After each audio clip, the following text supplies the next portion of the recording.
Hi అందరికీ నమస్కారం. So ఈరోజు నేను మీకు మా అమ్మగారి special cauliflower masala recipe share చేయబోతున్నాను. చాలా ఈజీ అనమాట. సో ఫస్ట్ మనం క్యాలీఫ్లవర్ క్లీన్ చేసుకోవాలా. దానికోసం హాట్ వాటర్లో కొద్దిగా సాల్ట్ యాడ్ చేసి కట్ చేసిన క్యాలీఫ్లవర్ పీస్ యాడ్ చేసుకొని 10 మినిట్స్ బాగా ఉడికించి స్ట్రెయిన్ చేసి పక్కన పెట్టుకోండి.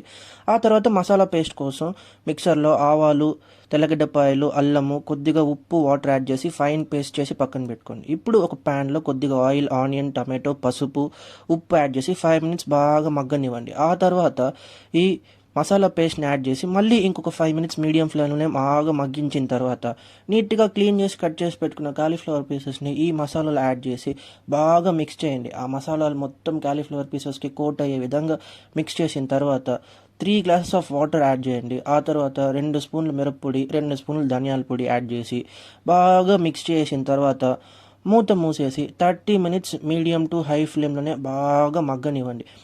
మధ్యలో తీసి ఇట కలుపుకుంటూ ఉప్పు సరిపోకపోతే కొంచెం ఉప్పు యాడ్ చేసుకుని టేస్ట్కి సరిపోయేటట్లు అడ్జస్ట్ చేసుకోండి. అంతే. 30 మినిట్స్ తర్వాత స్టవ్ ఆపేశారంటే టేస్టీ కాలీఫ్లవర్ మసాలా తయారు.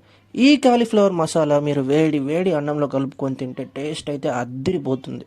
ఎంజాయ్.